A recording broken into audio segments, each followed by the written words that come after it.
If someone says to you, I'm fighting for your rights, what do they mean?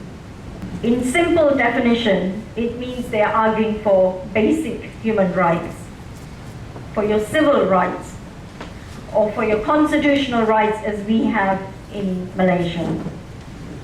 And if someone says that you are a racist, what does it mean? It means you're prejudiced, it means you are discriminating, it means you're intolerant of the differences. But please remember that to be prejudiced is different from being discriminatory. To be prejudiced is to say, we all say, oh, you know, the Chinese man, you can't trust him. Or they will say the Indians were lazy. That is prejudice, because we still mix with them. We still talk to them. They're still our friends. But to be discriminatory is to put your prejudiced thoughts into action, which is what the government is doing. As its prejudice, and it's putting its thoughts into practice. Now, Article 5 says, no man may be deprived of life or personal liberty save in accordance with the law.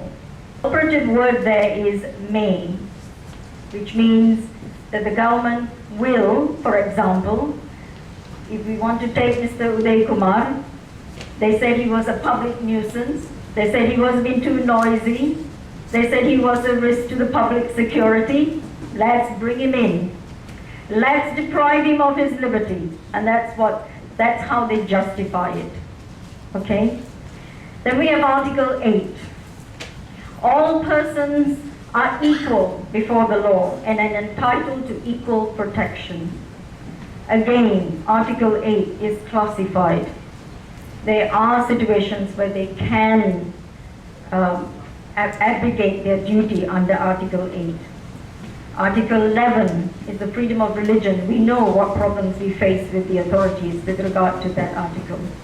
Article 12, that is where it says there will be no discrimination against any citizen on the grounds but only of their religion, race, descent, and place of birth. And there are other criteria where they should not discriminate, but we know for sure that that is not happening. Article 153, I think most of you will be familiar with that article. This article says that the Agong has responsibility, 1, to safeguard the special position of the Malays and other indigenous people, 2, the legitimate interests of all other communities. We know that they preserve 1, but not the 2nd. But what I want to tell you is this.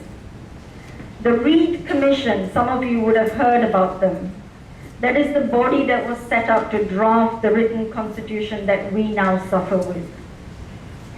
That commission actually said that the quota system that was built into Article 153 was only for a limited period of time, of 15 years. And thereafter, that quota had to be reviewed. We know now that that did not happen. And then it was followed by the NEP, as we famously know. That was introduced for a specific reason after the May 13 riots, and the aim was supposed to eradicate, was supposed to remove poverty regardless of one's race, creed, and religion. We know that didn't happen as well.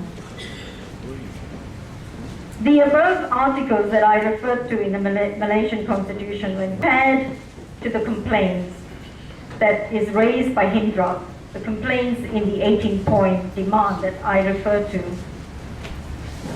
is indeed wholly constitutional. That means it's within the law. For example, in line with Articles 5 and 8 that I just spoke of, HRP and Hindraf demands that the government observes its constitutional obligation to preserve life and personal liberty of all its citizens, regardless of race, creed, and religion, and that is the right to voice its concern of the suffering of the community it represents. In line with Article 11, Hindraf HRP reminds the government of its constitutional obligation to respect the religious practices of all its citizens, and therefore it is right to demand an end to the government's policy of demolishing places of worship, burial grounds, particularly those affecting the community it represents. In line with Article 12, Hindraf HRP is right to remind the government of its constitutional responsibilities not to discriminate anyone based on their race, religion, or creed, where education, job opportunities within civil services, business opportunities, and scholarship opportunities are concerned. It is therefore right that Hindraf and HRP brings all these issues to the government of its failings.